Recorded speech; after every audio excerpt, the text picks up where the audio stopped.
자, 천재박 교과서 10단원의 신의방이라는 시를 한번 보도록 합시다. 김선우 시인의 시입니다. 참 좋은 시이네요. 네. 자, 어쨌든 우리는 또 이걸로 공부를 또 해야 되겠죠. 자, 이 시는 이제 제주도의 이제 전통 재래식 화장실인 통시, 이걸 통시라고 합니다. 자, 이걸요 생명의 관점에서 묘사하고 있다는 거예요. 그래서 묘사하고 해석하고 있다라는 거죠. 통시는 인간의 배변과 돼지의 생육이 함께 이루어진 공간. 그러니까 통시라는 공간이 인간의 이제 배변, 응가, 그렇죠? 그다음 돼지의 생육, 돼지가 그걸 먹어요, 그렇죠? 자, 그래서 시는 이 통시에서 생명의 순환을 발견합니다. 대단한 관찰력이죠. 시는 이 통시를 통해서 생명이 생명에게 공양되는 법, 생명이 생명에게 공양되는 법이라는 자연의 이치를 인식하고요. 이 통시라는 것을 통해서 문명의 지표인 변소로 개량하려는 이들의 가치관과 대립성을 확인한다. 즉, 문명의 지표인 변소로 개량하려는 거. 그러니까 이제 문명이죠. 현대 문명과 전통 사이에서 이 작가가 이 전통을 중시하는 겁니다. 왜요? 이 전통이라는 것이 결국에 생명이 공양돼서 순환되더라라는 거죠. 그러니까 조화를 이루고 있다라는 겁니다. 자, 그래서 신의 방 이렇게 있죠. 그래서 신이 있는 방이에요. 그렇죠? 그러니까 신성한 곳이고 저 신이 거처하는 거. 그러니까 결국에는 이 신의 방을 뭐라 본 거예요? 통시를 신의 방이라고 봤을 거예요. 그렇죠? 제목이 신의 방이니까. 그래서 먼저 갈래를 한번 봅시다. 자유시네요. 그렇죠? 성격은 자유시고 그다음에 서정시. 정서를 표현했다라는 거. 펼치다 서자, 정서 정자, 정서를 표현했다. 자, 산문시 이렇게 씁니다. 이제 산문으로 된 시다라는 거. 그러면 산문의 이제 특징. 자, 이 산문의 특징을 보면 이 산문이라는 것은 바로 줄글로, 그렇죠? 줄글로 되어 있다라는 거. 그리고 행의 구분이 없다는 거죠. 행의 구분이 없다, 그렇죠? 그래서 행의 구분이 없이 줄글로 되어 있는 것을 우리가 산문이라고 이야기를 하죠. 그래서 이 산문의 반대가 이제 운문이에요. 그렇죠? 운문. 그래서 이제 운문의 특징을 보면 운문이라는 것은 이제 운율. 그렇죠? 그러니까 운율이 있다. 그렇죠? 운율이 있음. 이렇게 볼 수가 있겠습니다. 자, 그래서 산문은 이제 줄글에서 운율이 느껴지지 않아요. 근데 시인데 지금 보세요. 옆으로 이렇게 쭉 줄줄줄줄 썼죠. 그렇죠? 그래서 줄글로 되어 있어 행의 구분이 없다라는. 근데 시니까 운율이 있어야 해요. 그래서 운율을 형성할 때 이 산문시들, 자유시라든지 이 산문시들은 운율을 어떻게 형성하느냐? 그 운율을 바로 반복법을 통해서 운율을 형성을 합니다. 그래서 이 시에서도 반복법을 통해서 운율을 형성을 할 거예요. 이해됐죠? 자, 그럼 내용으로 한번 가봅시다. 자, 이런 돼지가 살았다지요. 자, 뭐뭐지요, 살았다지요. 뭔가 이야기를 하는 듯한, 그쵸? 그래서 부드러운 종결 표현이고, 그쵸? 이야기체야. 이야기를 전달하는 듯한 느낌을 줍니다. 그러면 어떤 효과가 있느냐? 친근감을 줘요. 친근감을 줍니다. 뭔가 옛날 이야기를 듣는 것 같고, 그쵸? 이 말하는 이와 듣는 이, 독자, 즉, 나하고, 그쵸? 굉장히 가까운 사이처럼 느껴져요. 자, 이런 돼지가 살았다지요. 반들거리는 검은 털에 날렵한 주둥이를 가진 유난히 흙의 온기를 좋아하여. 자, 여기서 이제 흙이 나오죠. 그쵸? 자, 이건 이제 생명을 의미해요. 그래서 흙이랑 노는 일을 제일로 즐거워했다는군요. 뭔가 이야기를 전달하고 친근감을 주고 있고, 그렇죠? 자, 기른다는 것이 실은 서로 길드는 것이어서, 자, 서로 길드는 것이다라는 것은 관계를 맺는 거예요. 자, 이 지방 사람들은 통시라는 거처를 마련했다지요. 인간의 배변 장소와 대조리가 함께는 아주 재미난 방인 셈인데요. 자, 이 통시라는 것이 바로 인간의 배변 장소. 그 다음에 화장실을 이야기한 거죠. 같이 살고 있다는 겁니다. 그러니까 돼지가 그 똥을 먹는다는 거죠. 그게 이제 재미나다라고 지금 표현을 하고 있네요. 자, 지붕을 덮지 않은 널찍한 홀을 파고 지푸라기 조금 깔아준 방 안에서, 자, 요거는 이제 방이라고 이야기를 했어요. 통시를. 그쵸? 이 짐승은 눈비 맞고 흘과 똥과 뒹굴면서 비바람, 햇볕을 고스란히 살 속에 아로새기게 되었다는데요. 자, 비바람과 햇볕을 살 속에 아로새기게 되었다. 즉 자연의 일부다라는 겁니다. 그래서 이 돼지를 굉장히 높게 보고 있는 거예요. 그냥 우리가 알고는 깔보는 게 아니라 자연의 일부. 얘는 대자연이 안에 있어. 이런 거예요. 그렇죠? 함부로 대할 대상이 아니야. 라는 겁니다. 음식물 찌꺼기며 설거지 물까지 버릴 것 없이 모아둔 큰 독 속에 한때 빛나던 것들이 제 힘으로 다시 빛날 때, 자, 한때 빛나던 것들이 제 힘으로 다시 빛난다라고 했어요. 그러니까 이건 뭐냐면 지금 식물 찌꺼기며 설거지 물이 한때 빛나던 것들이죠. 그렇죠? 요렇게 연결되겠죠? 자, 이런 것들이 다시 빛날 때, 즉 버려진 음식물이 다시 생명력을 가지게 되는 거죠. 생명의 속성이 있다. 왜요? 돼지가 먹으면서 다시 살찌는 거야. 그렇죠? 자, 발효한 이 먹이가 된 거예요. 그렇죠? 이 먹이가 바로 뭐가 된 거예요? 제 힘으로 다시 빛난다라는 겁니다. 그렇죠? 돼지가 먹고 돼지 배설물은 보리밥 거름으로, 그렇죠? 이제 돼지가 먹게 되고 돼지의 배설물은 보리밥 거름으로, 자, 이렇게 가죠. 그러니까 지금 뭐예요? 생명의 순환을 나타내고 있는 거야. 순환되고 있습니다. 순환.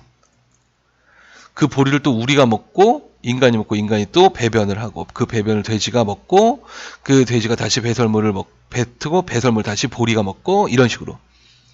자, 그래도 이 짐승의 주식이 사람의 똥이었던 것은 생명은 생명에게 공양되는 법이라 참 멋있는 표현을 하네요. 생명은 생명의 공양이 된다. 그래서 이제 공양이라고 있는 이제 불교 용어인데 음식이나 꽃다위를 붙여서 이제 바치는 게 공양이에요. 그래서 저기서는 음식을 먹는 일. 그래서 생명은 생명에게 공양을 한다는 거죠. 그 돼지를 존중하고 있는 겁니다. 행여 남아있을 산 것들의 온기는 이제 생명의 기운을 의미하죠. 더럽고 하찮은 것으로 취급될까 두려운 때문이 아니었는지 몰라. 자, 그러니까 이 생명이라는 것이 더럽고 하찮은 것으로 취급될까봐 두렵다라는 거죠. 그러니까 즉 거꾸로 얘기하면 소중하고 가치롭게 여겨져야 한다는 겁니다. 이해됐죠?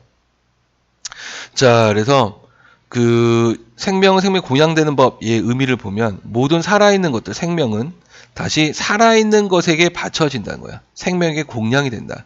즉 생명은 순환한다라는 자연의 원리를, 그렇죠? 이야기하고 있습니다. 자, 다음 페이지로 가서요.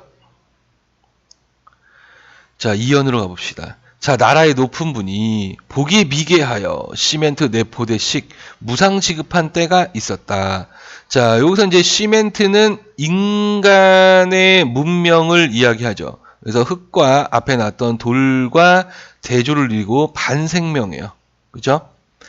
자, 그래서 이 부분은 지금 보면 산업화 시기 이전에 있던 삶의 방식이 비효율적으로 불편한 이유로 효율적으로 편리한 방향으로 바꾸는 움직임을 가리키는데 이 시멘트는 그 바로 개량, 재래식 화장실 개량을 하고 정부에서 지원을 한 겁니다. 그러니까 이제 도시화 산업화, 그렇죠? 를 일어나기, 이제 도시화가 나타나기 시작을 한다라는 거죠. 문명국의 지표인 변소를 개량하라 다그쳤다는데요. 자, 문명국의 지표인 변소, 모르면 거예요. 문명국, 즉 편리하고 효율적이다. 자, 그래서 변소를 그렇게 개량을 해라. 흔적이 남아 통시가 아직 남아 내 몸속의 방을 향해 손 내밀어 주는 것은, 자, 내 몸속의 방, 바로 생명의 방이죠. 생명의 공간, 그렇죠? 똥 누고 먹는 일이 한 가지로 행해지는 그곳을, 똥 누고 먹는 일, 더러운 게 아닙니다. 생명이 순환되죠. 그렇죠? 자, 그곳 통시를 신이 거주하는 장소라 여긴, 그래서 제목이 되죠. 신의 방, 그렇죠? 그래서 제주도 이제 신화에 또 나오면 이제 통시라는 곳은 바로 무서운 신이 관장하는 공간으로 함부로 할 수 없는 공간이다. 무서운 신이 관장하고 그래서 함부로 할 수 없는 공간이다. 여기서 이제 생명에 대한 경외심을 가지고, 생명에 대한 이제 경외심, 그렇죠? 가지고 대해야 할 공간의 의미다. 즉 함부로 대하지 말라는 거예요, 돼지. 그렇죠? 자, 하늘 가까운 선 사람들이 있었기 때문입니다. 그래서 제주도 사람들이 바로 자연과 생명의 섭리를 알고 있다라는 거죠. 그렇죠? 자, 지금 여기서 지금 보면은요, 다 지금 요 동그라미 보이죠? 대요, 대요, 대요, 그죠? 앞부분에서도 지금 계속 뭐뭐 지요, 군요, 지요, 대요, 대요, 에요, 뭐뭐 해요, 그죠? 라고 하면서 가군의 효과. 그래서 얘를 우리가 이제 뭐라고 얘기한다고요? 가군의 효과라고 이야기합니다. 라고 이야기할 수 있죠. 문장의 끝부분에서, 그죠? 또는 동일한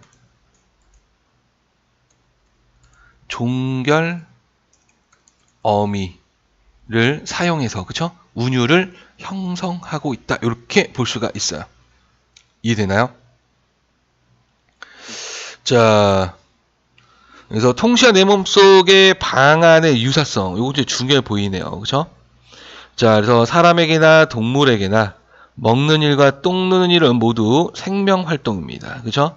그래서 통시라는 이 공간이 바로 사람의 몸이다라는 것은 생명 활동이 일어나는 곳이다라는 겁니다. 먹고 싸는 건 생명 활동, 통시도 먹고 싸고는 것이 한 곳. 그죠? 자, 그래서 그 생명과 관련된 거요. 통시 시나 한번 읽어보시면 되는 거고 나머지 것들 읽어보시면 될 것 같습니다. 자, 학습 활동으로 한번 가보면요. 그림이다 라고 이제 그림이 나와 있다라는 거죠. 시의 내용을 짧게 설명해 보자. 읽어보시면 되고요. 그러니까 순환된다라는 거죠. 그렇죠? 그러니까 이제 사람이 먹고 버린 찌꺼기나 설거지물은 큰 독에 이제 저장되었다가 돼지에게 주는데 사람의 배설물도 이제 통시를 통해서 돼지에게 주는 거예요. 자, 돼지가 여기서 생긴 돼지가 이제 이걸 먹어 생긴 배설물은 보리밭으로 가고 보리밭으로 간 배설물은 거름이 되어서 보리에게 양분이 되고 다시 사람이 먹고 이 보리를 다시 사람이 먹고 그쵸? 버리고 이게 반복이 순환되는 거죠. 그쵸? 위 그림에 화살표를 더 그려놓고 그렇게 생각한 까다. 그래서 그건 뭐 읽어보시면 될 것 같고 순환이고요. 자, 통시와 개량된 변소의 같은 점과 다른 점. 자, 같은 점은 이제 인간이 배변하는 공간이다라는 거. 근데 이제 통시는 함께 인간이 대소변을 본 곳과 돼지우리가 함께 있고 여기 이제 분리되어 있고 그렇죠? 그다음에 특징 인간의 배설물을 먹여 돼지를 기르고 돼지의 배설물이 다 밭에 거름이 된다라는 거 순환되고 있다라는 거죠. 생명의 이제 어떤 순환을 이야기하고 있습니다. 근데 여기 이제 따로 처리하고 있다는 거죠. 따로따로 논다는 거죠. 자, 그 다음에 목표학습. 이 다음 밑줄친 시구에 이제 공통으로 담긴 생각이 뭐냐? 거름되고, 그래서 생명이 공양된다. 자, 그래서 생명은 순환된다라는 거. 즉, 생명순환, 곧 자연의 섭리다라는 거. 생명 있는 모든 것들은 연결되어 있다라는 겁니다. 그렇죠? 그럼 어떤 사회문화적 가치가 있느냐? 바로 자연과 인간의 공존, 그렇죠? 그다음에 생태적 삶 또는 생태삶의 소중함, 생명 존중, 조화 이런 것들을 이야기하는 거야. 그러니까 자연과 인간의 조화를 이야기하는 거죠. 자, 통시와 개량된 병소 각각 상징하는 삶의 방식, 통시라는 것 바로 생명이 순환하는 생태계 안에서 인간도 그 일부다라는 거. 자, 그래서 상호 보완적 관계를 이뤄야 된다라는 거죠.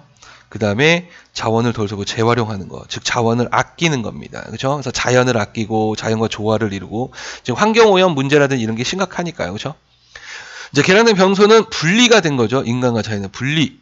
그렇죠? 그래서 자연을 지배, 그다음 편리성과 효율성을 추구하고 자원을 많이 소모하고 낭비하는 것을 의미하죠. 그래서 통신은 자연과 인간의 조화라면 개량된 변소는 인간이 자연을 지배하는 거. 자, 어떤 사람이 공감하냐? 이거는 뭐 읽어보면 될 것 같고요. 자, 시를 창작해보자. 이것도 여러분들이 한번 그냥 읽어보시면 될 것 같습니다. 자, 그래서 여기에서 우리 신의방을 한번 봤습니다.